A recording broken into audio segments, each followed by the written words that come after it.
अस्सलाम वालेकुम दोस्तों, उम्मीद है आप सब खैरियत से होंगे। आज का हमारा टॉपिक है कफ यानी कि खाँसी। खाँसी क्यों होती है, किस वजह से होती है, क्या वजूहात होते हैं और इसके लिए क्या एहतियात करनी चाहिए। तो मैं आपको इस टॉपिक में ये सारी चीज़ें बताऊँगी। तो चलते हैं अपने टॉपिक की तरफ। मैं हूँ डॉक्टर खदीजा इरा। खाँसी की जो असल वजह होती है, वो हमारे गले में जो हवा की नाली होती है, उसकी रौंददार झिल्ली में सोज़िश पैदा हो जाती है। और ये आमतौर पर खाँसी तो वैसे कई वजूहात की वजह से होती है, जैसे बदपरहेज़ी हो गई या खट्टी चीज़ों का इस्तेमाल हो गया। जो लोग सेंसिटिव हैं, वो लोगों ने खट्टी चीज़ें खा ली या ठंडा पानी पी लिया या मौसम की तब्दीली की वजह से हो गई। इसकी कई वजूहात हो सकती हैं और ये 3 तरह की होती है। किसी को जैसे सर्दी की वजह से भी खाँसी हो सकती है और कुछ खाँसी ड्राई खाँसी जो होती है वो होती है और एक होती है बलगमी खाँसी, जिसमें बहुत ज़्यादा बलगम का डिस्चार्ज होता है।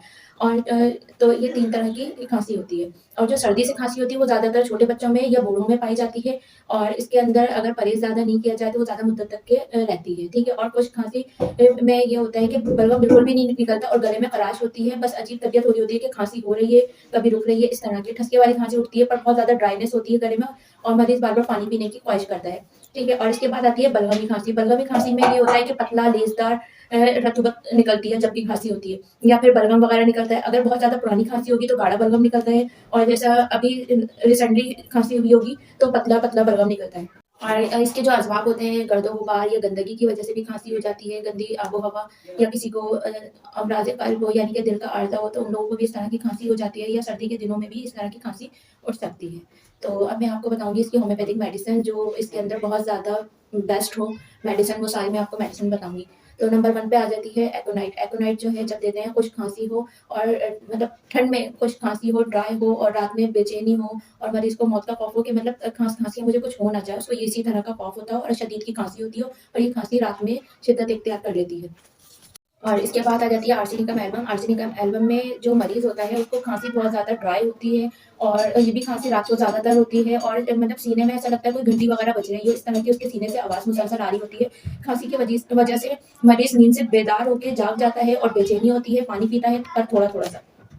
थोड़ा-थोड़ा सा पानी पीता है। इसके बाद आ जाती है ब्रायोनिया। ब्रायोनिया में भी कुछ खाँसी है पर वो जब है सुबह के टाइम बेदार होते ही कोई हरकत करने के बाद उसको मतलब खाँसी का दौरा उठता है, शदीद की खाँसी होती है और थोड़ा-थोड़ा बलगम निकलता है और खाँसी बिल्कुल खुशक होती है और गर्म कमरे में दाखिल होने के बाद खाँसी जो है मतलब शिद्दत इख्तियार कर लेती है।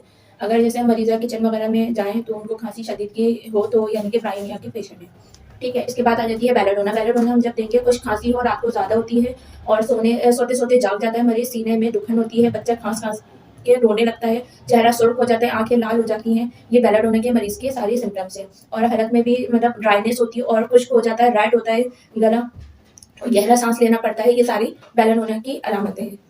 इसके बाद आ जाती है पल्साटीला। पल्साटीला हम जब देंगे कुछ खाँसी का हमला हो रात के वक़्त ज़्यादा हो यानी कि अचानक से खाँसी हो और रात से शुरू हो और मरीज़ बिस्तर पर उठकर बैठ जाए और बहुत ज़्यादा खाँसी हो, लेटने पर ज़्यादा होती हो और बैठकर थोड़ा-सा सुकून मिलता हो, इस तरह की खाँसी हो तो पल्साटीला देंगे। खाँसी दिन की निस्बत रात को बहुत ज़्यादा होती है और खुशक खाँसी होती है और सफ़ेद बलगम निकलता है, शाम के वक़्त तकलीफ़ बढ़ जाती है। पल्साटीला के मरीज़ की तकलीफ़ जो भी होती है वो शाम के टाइम बढ़ती है, तो हम जब पल्साटीला देंगे।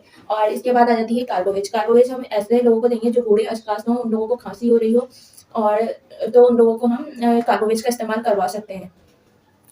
और टाँगों में ठंड लग रही हो, मतलब बहुत पुरानी खाँसी हो और कमज़ोरी, बलगम ख़ारिश हो रहा हो और बलगम इस तरह से ख़ारिश हो तो कि थोड़ा-सा निकले और थोड़ा-सा ऐसा लगे कि गले में फँसा हुआ है, तो हम कार्बोवेज का इस्तेमाल करेंगे। ये कंप्लीट हो गई होम्योपैथिक मेडिसिन। अब इसके बाद मैं घरेलू आपको कोई टोटका बताऊँगी, आप इस तरह से कर सकते हैं जब बहुत ज़्यादा खाँसी हो, खाँसी कंट्रोल नहीं हो रही हो या कोई मुसलसल इलाज हो रहा हो पर फिर भी कंट्रोल नहीं हो रही हो, तो बड़ी इलायची लेनी है आपको। बड़ी इलायची को जलाना है, चिमटे से पकड़ के आग के ऊपर जलाकर उसके राख की तरह पीसना है, उसको शहद में ऐड करके लेना है रात को सोते वक़्त। तो इससे भी खाँसी में काफ़ी आराम होता है, ठीक है? और इसके बाद मैं बताऊँगी एक होम्योपैथिक मेडिसिन है बायो नंबर 6 है।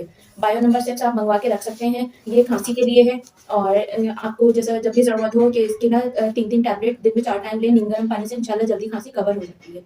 इसके बाद आ जाती है ज़रूरी हिदायत। ज़रूरी हिदायत ये है कि मरीज़ को किस वजह से खाँसी हुई है, इसका असबाब जानने के बाद उसको फ़ौरी रफ़ा करने की यानी कि खाँसी को ख़त्म करने की कोशिश की जाए या उसका कोई ऐसा पेशा हो जिसकी वजह से उसकी हवा की नाली में जैसे लुआबी झिल्ली वग़ैरह बन रही हो या उसको ख़राश पैदा हो रही हो, ये इस तरह का उसका काम है, तो वो काम रोक देना चाहिए ताकि आगे जाके प्रॉब्लम ना हो।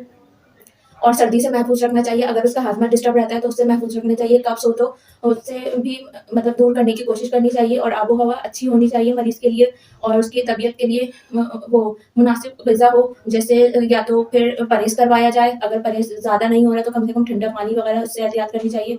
और या फिर पेशेंट जिस चीज़ के जैसे उसको वो सेंसिटिविटी हो कि मतलब अगर मैं ठंडा पानी पी लूँगा तो खाँसी हो जाएगी या खट्टा खा लूँगा तो खाँसी हो जाएगी या कोल्ड ड्रिंक वग़ैरह पी लूँगा, तो इन चीज़ों से एहतियात करवानी चाहिए। और अगर वो सिगरेट वग़ैरह का इस्तेमाल करते हैं तो उससे भी अवॉइड करवाना चाहिए, वरना सिगरेट्स का ज़्यादा इस्तेमाल और मुसलसल खाँसी आगे जाके काफ़ी प्रॉब्लम का बायस बनती है। हमारी वीडियो यहाँ तक के कंप्लीट होती है, मिलते हैं नेक्स्ट वीडियो में, जब तक कि अपना ख़्याल रखिएगा। अल्लाह हाफ़िज़।